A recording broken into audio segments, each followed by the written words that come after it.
If this episode makes you think, please let us know in the comments and support us by subscribing and leaving a review. Thank you. Today we are exploring brands quietly using AI-generated influencers to promote products on social media, an investigation uncovered by Sarah Marsh, the consumer affairs correspondent for The Guardian. What the investigation found was that a worrying 70% of people are unable to correctly identify all the real and fake videos they're shown online, meaning consumers are frequently misled by what they see. Now, this isn't just about a bit of clever marketing, is it? This is about something deeper that touches on trust and transparency, and it has some really compelling implications for us in education. First up, let's talk about what this Guardian investigation actually uncovered. It seems that companies are increasingly turning to AI-generated content that purports to show genuine customer experiences. The problem? There's often no clear indication that the people in these videos or images aren't real. In fact, some content creators are even signing non-disclosure agreements, making it harder to talk about this behind-the-scenes work. It creates a sort of plausible deniability, as one former celebrity manager put it. The report specifically highlighted a photo app called Once and Maket, for example. They had videos on Instagram showing a bride crying, talking about how pleased she was to have used the app at her wedding. The whole thing felt incredibly authentic, very emotional. But analysis by cybersecurity companies, Reality Defenders and Get Real Labs, which specialize in deepfake detection, suggested these were likely AI-generated influencers. When The Guardian reached out, Once didn't respond.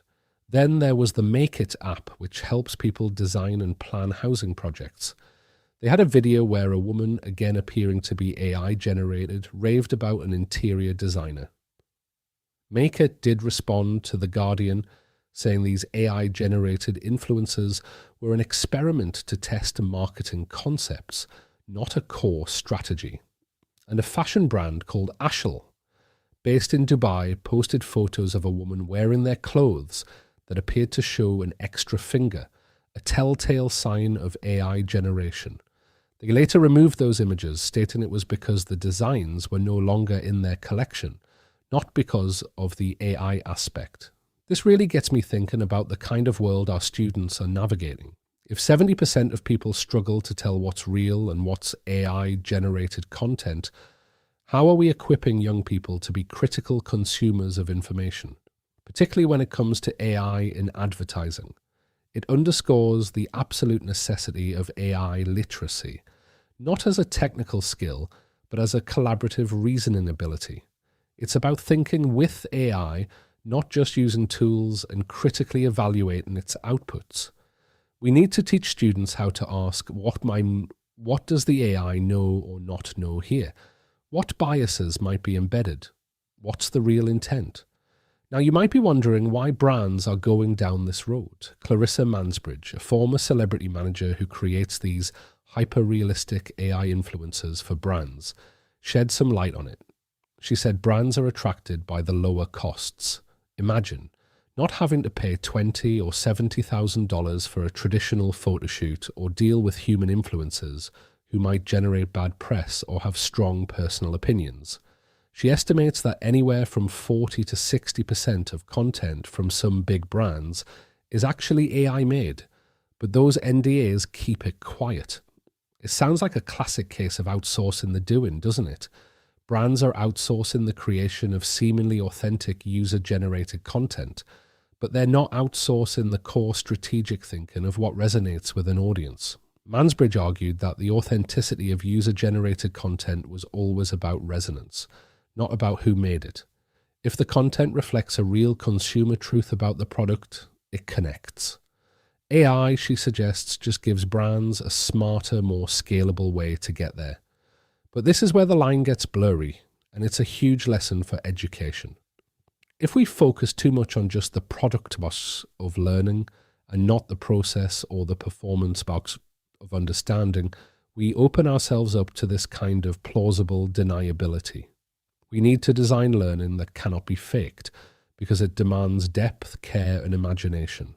The real value is not in what the machine produces, but in how the student responds, how they critically engage, how they bring their unique context and judgment. This is exactly why we talk about assessment needing a cognitive stretch, asking if AI can complete a task without the student's unique perspective. If this discussion about AI in education is sparking your imagination, make sure you follow and subscribe to the podcast for more insights and conversations. So, what are the regulators saying about all this? Which, the consumer group, along with their editor Lisa Barber, are calling for clearer rules. Barber noted their own investigation found 70% of people couldn't tell real from fake videos, which is a significant issue for consumer trust. But here in the UK, the Advertising Standards Authority, or ARSA, says there's nothing in their rules explicitly prohibiting brands from posting AI-generated content without disclosing it.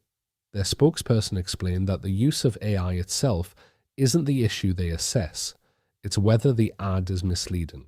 The EU's new Artificial Intelligence Act, coming in August, will let require deepfakes and manipulated content to be labelled, but that legislation won't apply here in the UK. This puts the onus squarely on us, doesn't it? We can't wait for regulation to catch up. We have to empower students with the skills to navigate this world. This isn't just about telling them to be careful online. It's about cultivating a sophisticated understanding of how AI works, its limitations, and its potential for manipulation. It means teaching the principles of AI deepfake detection as a critical thinking skill, not just a technical one. We need to be having conversations in classrooms about AI transparency rules, not just for brands, but for our own use of AI in learning. Because ultimately, machines can compute. They cannot wonder, they cannot care. And it's those human qualities, judgment, wisdom, ethics, that we need to protect and cultivate in our students more than ever. The core issue here isn't the technology, it's the AI influencer's ethics that underpin its use and the imperative for transparency in a world saturated with AI-generated content. The future of learning demands we teach students not to outsmart machines, but to outthink them, equipping them with the critical faculties to discern, question, and ultimately create with integrity in an AI-powered world. That's all for today. Thanks for listening.